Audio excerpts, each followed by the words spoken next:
जैसे ही सतयुग पूरा हुआ और दूसरा युग आया जिसको कहा गया त्रेता युग, चंद्रवंश, जहां पर सतयुग जितनी परफेक्शन नहीं है, लेकिन जहां पर श्री राम का राज्य है, श्री रामचंद्र जिसको कहा, 2 कला कम हो गई। 16 कला संपूर्ण थे।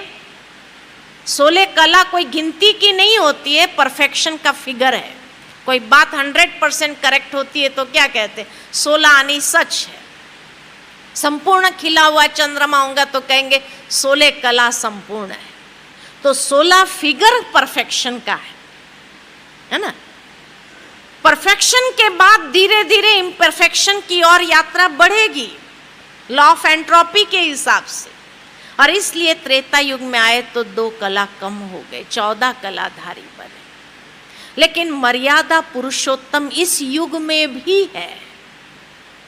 लेकिन सतयुग जितनी संपूर्णता न होने कारण आयुष्य थोड़ा कम हो गया। 2 कला कम हुई तो थोड़ा कम हो गया। और इसलिए 125 साल के आसपास जब आयुष्य हो जाती है तो जन्म बढ़ जाते हैं। 8 जन्म से 12 जन्म हो जाते। तो सतयुग के अंदर श्री कृष्ण के 8 जन्म की जयंती मनाते हैं हम, क्योंकि इतनी श्रेष्ठ आत्मा थी। और 8वें जन्म के बाद 9वें जन्म पर श्री राम का जन्म होता है। इसीलिए राम नवमी मनाई जाती है कि 9वें नंबर पर श्री राम है, तो उसकी जयंती भी इतनी ही महान थी, उसका जन्म भी इतना श्रेष्ठ था, तो उसके जन्म का भी हम जश्न मनाते हैं।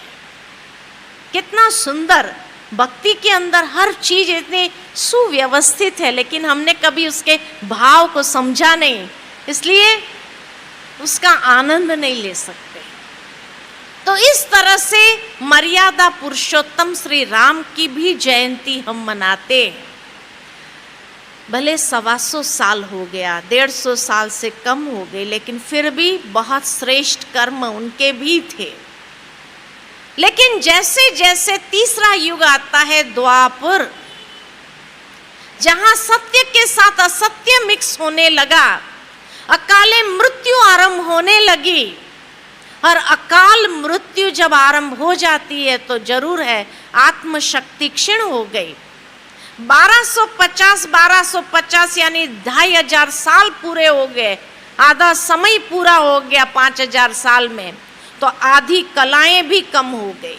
तो 16 कला से द्वापर युग में सिर्फ 8 कलाधारी हो जाते। इतनी ही पोटेंशियल रह गई, और इसलिए अकाले मृत्यु होने कारण जन्म बढ़ गए। 21 जन्म हो गए द्वापर युग।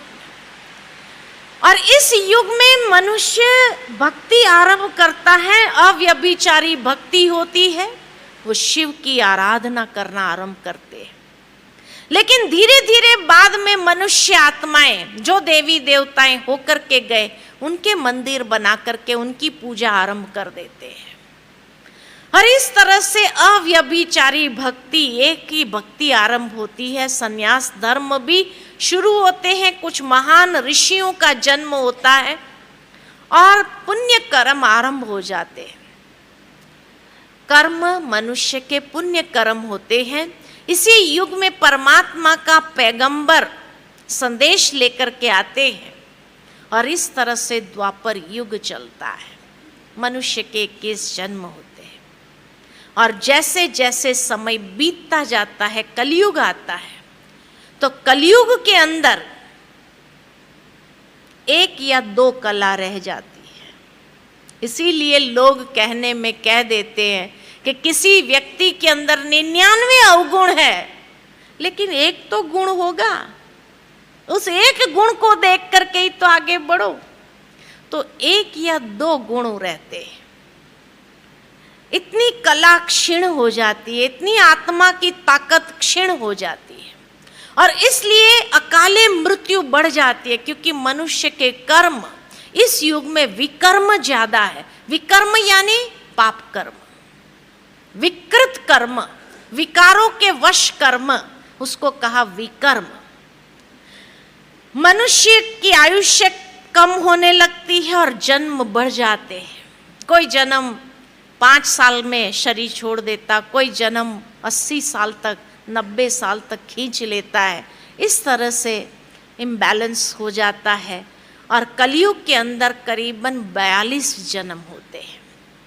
इस तरह से अगर गिनती करें, 8 जन्म सतयुग के, 12 जन्म त्रेता के, मिलकर के 20, द्वापर के 21 माना 41 और कलयुग के 42 माना 83 जन्म 83।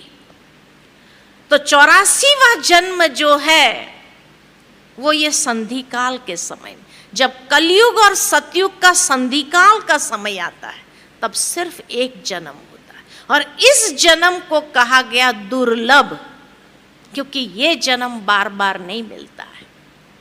इसी जन्म में हमें 84 जन्म का ज्ञान प्राप्त होता है।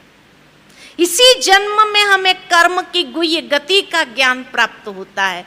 इसी जन्म में जब ये संधिकाल का समय है, तो इस संधिकाल के समय को कहा जाता है पुरुषोत्तम कल्याणकारी संगम युग, जहां 2 युगों का संगम होता है और जहां आत्मा का परमात्मा के साथ संगम होता है, जहां आत्मा पुरुष में से उत्तम पुरुष बनने का पुरुषार्थ करती है और ईश्वर की कृपा से उसका कल्याण होता है। इसलिए इस युग का नाम है पुरुषोत्तम कल्याणकारी संगम युग। इसलिए भक्ति में संगम का बहुत महत्व है। गंगा सागर का संगम, क्योंकि यहाँ आत्मा गंगा की तरह और सागर यानी परमात्मा, तो गंगा सागर का संगम होता है। और जो संगम में स्नान करता है, कहते हैं वो प्यूरिफाइड हो जाता है, क्योंकि यही युग में प्यूरिफिकेशन प्रोसेस आरंभ होती है। मनुष्य उत्तम पुरुष बनने के लिए श्रेष्ठ कर्म का आचरण करने लगता है और परमात्मा का विशेष आशीर्वाद उसके ऊपर रहने के कारण वो उत्तम पुरुष बन करके आगे बढ़ता है। तो ये संगम की महिमा, नर ऐसी करनी करे जो नर नारायण बने, नारी ऐसी करनी करे जो श्री लक्ष्मी बने, ये ट्रांसफॉर्मेशन का पीरियड है। इतना बड़ा ट्रांसफॉर्मेशन जहां हो जाता है कि मनुष्य नर से सो नारायण, नारी से सो श्री लक्ष्मी। ये कहावतें भक्ति में ऐसी ही नहीं पड़ी है, ये प्रैक्टिकल हुआ है, इसीलिए कहावत।